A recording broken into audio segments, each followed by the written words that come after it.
This over here is the MacBook Air M1 from 2020. This is 5 years old and it runs the M1 Apple Silicon, the first chip. This over here is the brand new M4 MacBook Air. The question is, what exactly has changed? Here are 11 reasons why you should upgrade your MacBook Air to the M4 and what performance differences you can actually expect, because Apple says that this can be up to 2 times better. We're going to see about that. Plus, whether you like Mac or not, Apple has just done a huge favor to the industry. So let's dive in.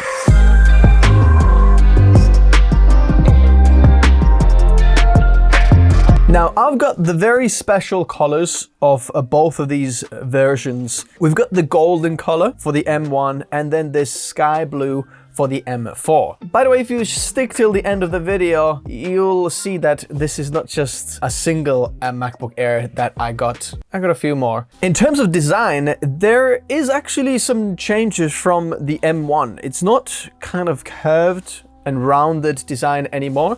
It's just more flat and more bulky. The biggest way you can see it from the side, where it looks a little bit skinnier on the M1 than on the M4, but the actual truth is, as you see in point number 9, the new one is actually a little bit lighter. If you're coming from M1, you also get an extra charging port, whereas the M1 only had 2 USB-C ports. So if you were charging on one, you only had one here, but now you can charge and have 2 USB ports there as well. Also, if you look closely, the Apple logo has got bigger. 81 millimeters, look at that. It's a little bit smaller. 120 millimeters. Ooh, but it's a little bit bigger.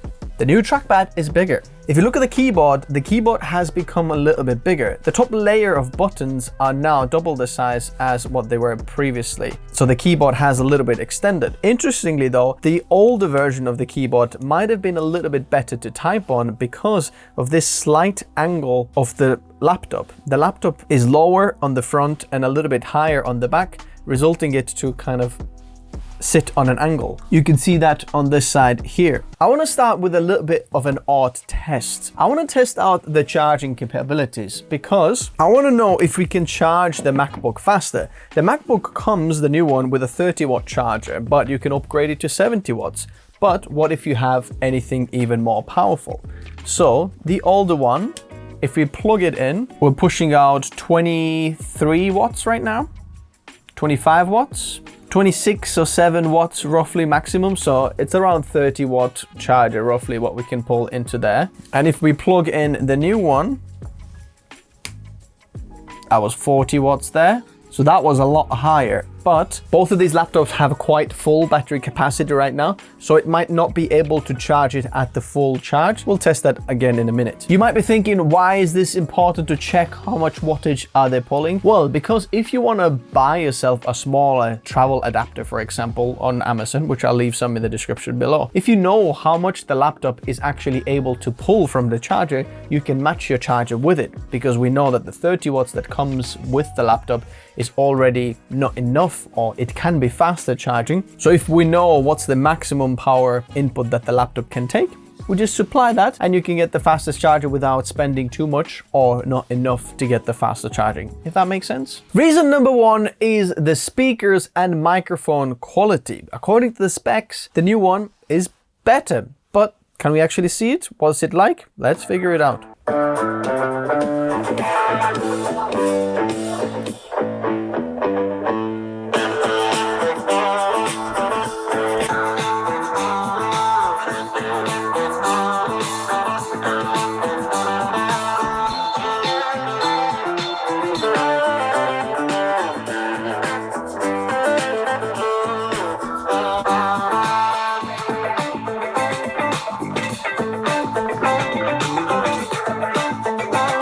The old M1 is slightly distorting in certain frequencies.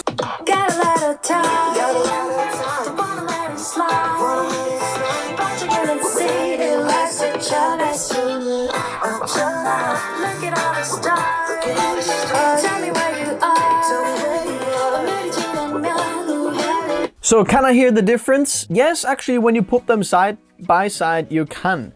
The new one feels a little bit more clearer. The sound is coming out from somewhere in the middle, whereas the previous one, there's like little grills on the side, I think, where some of the audio wants to come out, but there's a little bit more rattling and the frequencies aren't as clear. Both of them still amazing, but the new one is slightly better. Also, did you know that the headphone and mic combo jack 3.5mm on the side is also a high impedance headphone compatible? So if you've got these big studio headphones that need a lot of juice to run them to get the drivers running properly, that one can do that, whereas the old one couldn't. Number 2 is the webcam. Now, the new one is a 12 megapixel 1080p webcam. The old one was only 720p. So what you're hearing and seeing right now is the M1 Macbook Air from 2020, and this is the M4 Macbook Air from 2025. How much has the picture quality improved in 5 years? You tell me in the comment section below. What you're also hearing is the microphone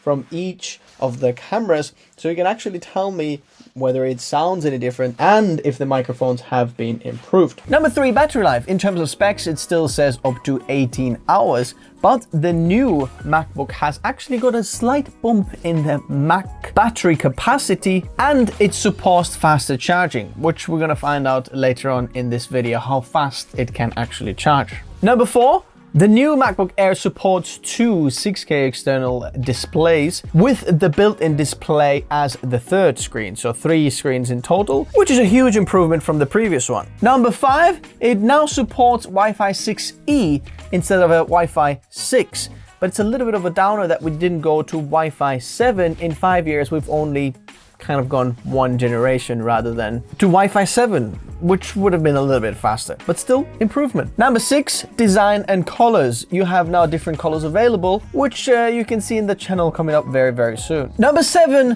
the displays have gone a little bit better. Firstly, the maximum brightness has increased from 400 to 500 nits. Now, I've got both of these screens at maximum capacity, and can I tell a massive difference?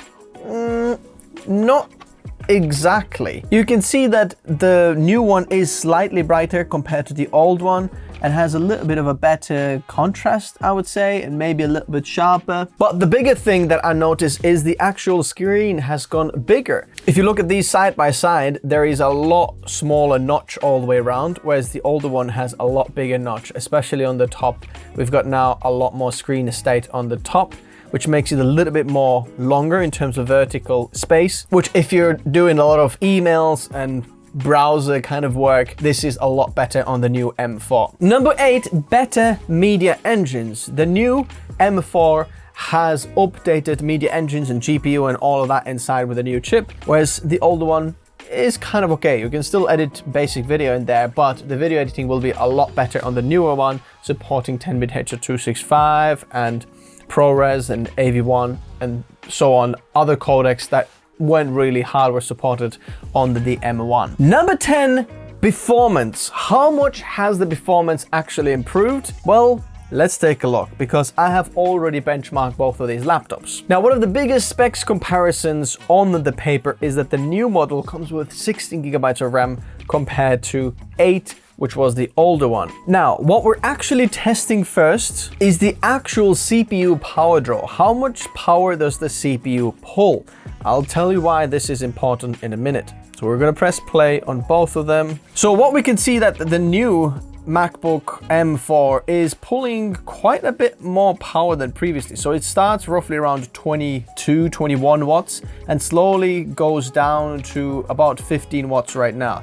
As the temperature goes higher, the actual wattage goes down and the clock speeds go down as well. So if you look at the old one, we can see that it's constantly pulling a little bit more constant wattage, which is roughly around 12, 13 watts. So it's only a couple of watts lower, not that big of a difference, but the frequencies at least started a little bit more stable and then have gone further down as the temperature gets higher and higher. We've ran this roughly about at the same time, and I want to see how much lower are we actually getting. So now finally our M1 is fully saturated in terms of temperature there as well, where core average is 91 roughly degrees there, and you can see that the clock speeds are going down. The wattage is now at 10 watts. Exactly the same test. We are pulling a couple of watts more on the M4. Our temperature is 100 degrees, so maybe a couple of degrees actually warmer, so it can sustain it a little bit warmer. The clock speeds are 3 gigahertz there, roughly around there. As on the older one, we're about 2.5, between 2 and 3 there. The new one is still pulling 12, 13 watts on the CPU. The M1 now is less than 10, about 9 watts. Why is it important that we check how much power is the chip actually at full utilization pulling? If we know how much power it will be pulling, we can compare the previous and the new one. We know if there's actually been a development where they've done something new to get more performance at roughly about the same power draw, because the easy way to do is just crank the power up, get more power and get more performance. But what we're gonna get with that is lower battery life. But if we're roughly about the same power draw, which both of these laptops are still very, very low compared to any of the Windows or ARM competitors, this is a lot lower what others offer. The new M4 has 2 extra E cores compared to the M1, but they're not just the same cores. There's multiple generations in between, so the actual cores themselves are better quality and can get more work done as well. So if you're looking at the Max Powerdraw, the peak power, what we saw the M4 pull, is around 22 watts. The M1 is pulling about 14 watts, and when you're looking at the GPU, when I'm looking at Geekbench or something like that, both of them roughly pull about the same wattage in GPU performance. But what about the actual performance then? Looking at Cinebench R24, which it's doing right now, the single core performance is 58% faster on the M4 and 99.2% faster in the multi-core score. So Apple wasn't lying when it was saying 2x faster, because the CPU literally multi-core performance is twice the performance. Moving on to Geekbench 6, the M4 is 61.7% faster in single core score and about 71% faster in the multi-core score. Still massive performance increase on the M4. Moving to Geekbench GPU now to see what was the extra GPU core between these different generations, how much is it faster. The M4 is 74% faster on the OpenCL scores and about 70% faster in the Metal scores. So yes, another huge improvement on the GPU side. Now, these laptops are actually super powerful at not just browsing tasks, but even light photo and video editing. So let's take a look how good they are. In Photoshop, the M4 is 83.7% faster in the overall scores. That is absolutely massive. If you do any photo editing, the M4 is so much better. In filter scores, 108% faster. That means more than double the performance on the M4. Moving on to Premiere Pro, even though this is not the best optimization of the silicon, some people still use it, and it's one of the most popular video editing applications in the world. Now, the M1 didn't even complete the extended benchmark because 8 gigabytes just isn't enough to run the whole. The M4 is 52.5% faster in the standard overall scores. The intra-frame score, the likes of ProRes, is 89% faster. GPU effects 70% faster. So the M4 is hugely faster than the M1. But this doesn't even show you the full capability here, because the 16 gigabytes of RAM allows you to do a lot more than just with the 8. So in some instances, it's infinitely better because you wouldn't be able to run it with 8 gigabytes. Now, moving on to DaVinci Resolve, which is more optimized for these silicons. And in here, the M1 didn't actually run. So I actually resorted and cheated a little bit and got an M2 device. So what you're seeing here is the M2 scores compared to the M4, which means if you're coming from M1, the M1 looks even worse.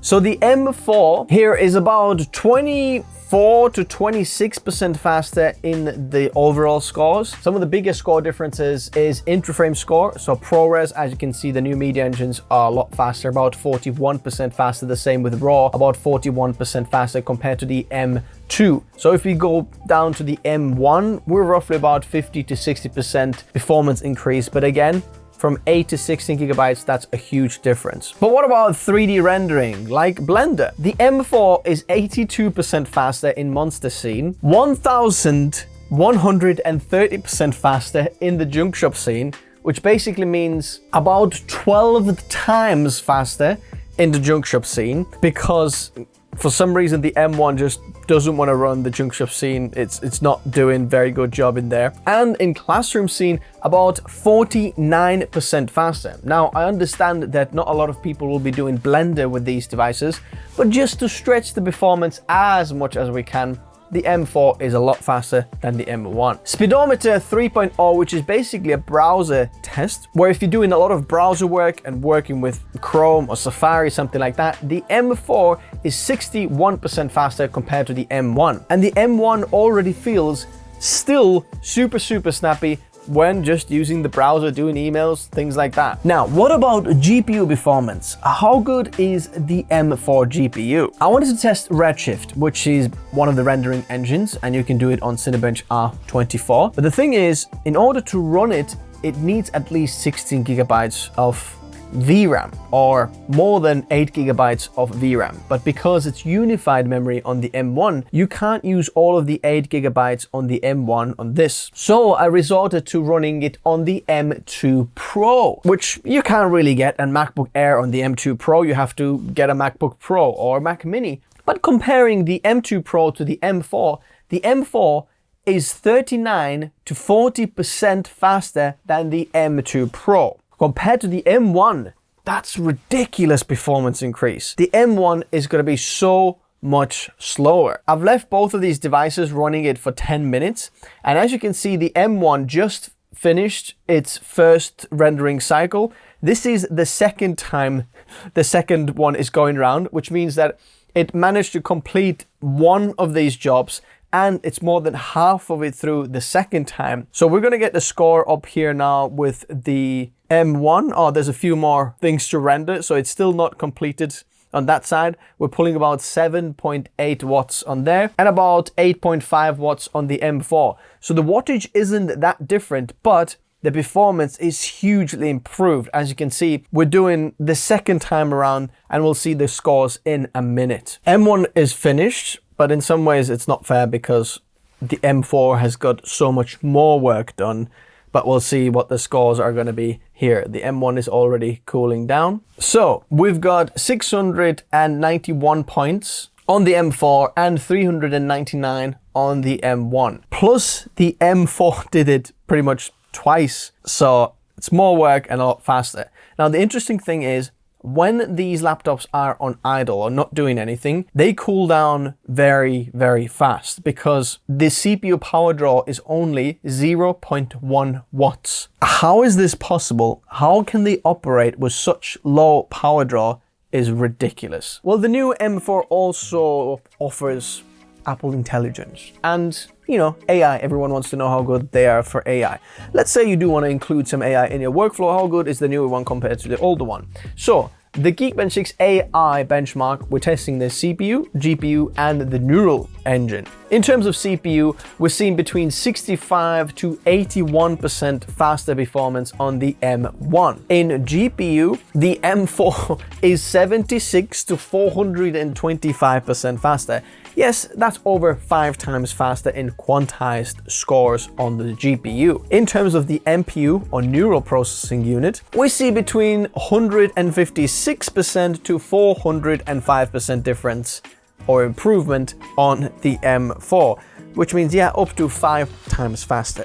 So Apple, it's not 2, we can get up to 5 times faster. And we have got to number 11, which is the price. It's 5 years later, and this laptop still costs $1,000. There's been no price hike, but we just get a lot more performance, a lot more of the laptop for the same amount of money. Now, if you go and look in the description below, I've actually found already some deals and some of the ways how you can get it even cheaper. In Best Buy, for example, there's $50 off, and I believe on Amazon there might be some deals on as well, depending where you're watching this from. So go check out the links in the video description if you want to pick any of these up. But the question is, Apple, how on earth are you able to do especially when the US has these massive tariffs now announced that whatever comes from China has to have these massive tariffs on. How are you able to still provide the same price for this laptop?